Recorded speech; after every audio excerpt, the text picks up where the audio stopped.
Hello hi, मी पूजा. नवीन एका ब्लॉगमध्ये तुमचं सर्वांचं स्वागत करते. कशा आहात? मजेत ना?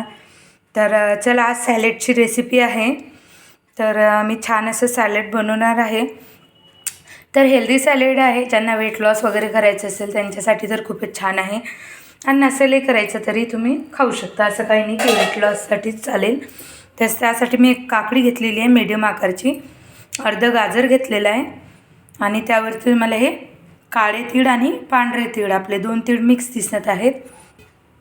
आणि त्यामध्ये इंग्लिश व्हेजिटेबल मी काय घेतलेले तर ब्रॉकली घेतलेली आहे, पेपर घेतलेला आहे, आपलं शिमला मिर्च म्हणतो ना आपण, रेड कलरची आणि येल्लो कलरची बघा, आणि झुकणी घेतलेली आहे. झुकणी ही ग्रीन कलरची घेतलेली आणि येल्लो कलरची, अशा 2 झुकणी घेतलेल्या आहेत.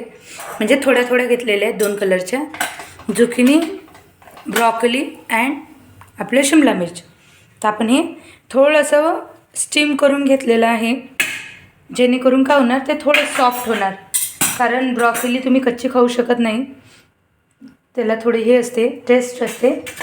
थोडंसं वाफवून घेतले ना तर सॉफ्ट पण होते आणि खायला पण खूप टेस्टी लागते. तर काल झाली महाशिवरात्री, तर एक दिवस आधी, महाशिवरात्रीच्या आदल्या दिवशीच मी आणून ठेवलेलं. तर असो, तो काही विषय नाही. तर याच्यात मी काय काय घेतलेलं आहे सांगितलेच तुम्हाला. झुकणी, शिमला मिर्च आणि आपलं गाजर. तर असे 4-5 प्रकारचे व्हेजिटेबल घेतलेले आहेत. इथं 200 ग्रॅम पनीर घेतलेलं आहे. थोडेसे शेंगदाणे भाजून घेतलेले आहेत, छान असे क्रिस्पी. तर याच्यात आपण पनीर कट करून टाकणार आहे. तर मी क्यूबमध्ये कट करते. तर पनीर कट करून टाकलेलं आहे. ह्याच्यावर आपण शेंगदाणे घालणार आहोत. काळे तीळ आणि पांढरे तीळ आपण आधीच घातलेले.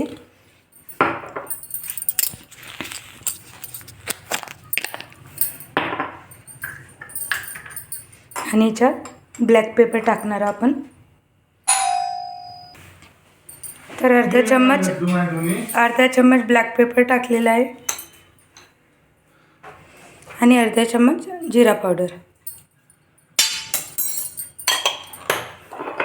आणि यावरती आपण टाकणार आहोत अर्धा लिंबूचा रस.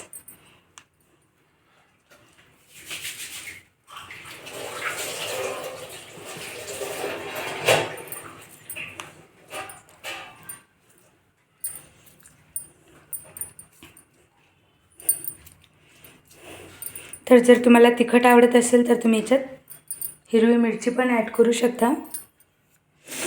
तर याला छान आता आपण मिक्स करून घेऊया. तर यावरती टाकूया थोडंसं टेस्टनुसार मीठ.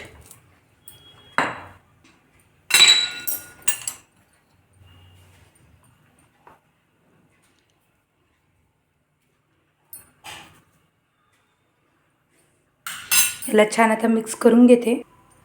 तर बघा किती छान असं आपलं सॅलेड रेडी आहे. तुम्ही नक्की ट्राय करा, खूप छान लागते. खायला तर टेस्टी आहेच आणि दिसायला पण खूप सुंदर दिसते. तर खूप छान असं व्हेजिटेबलने भरलेलं. तर कसा वाटला व्हिडिओ नक्की कमेंट करून सांगा. आवडल्यास लाईक करा, चॅनलला नक्की सबस्क्राईब करा. तर चला, बाय.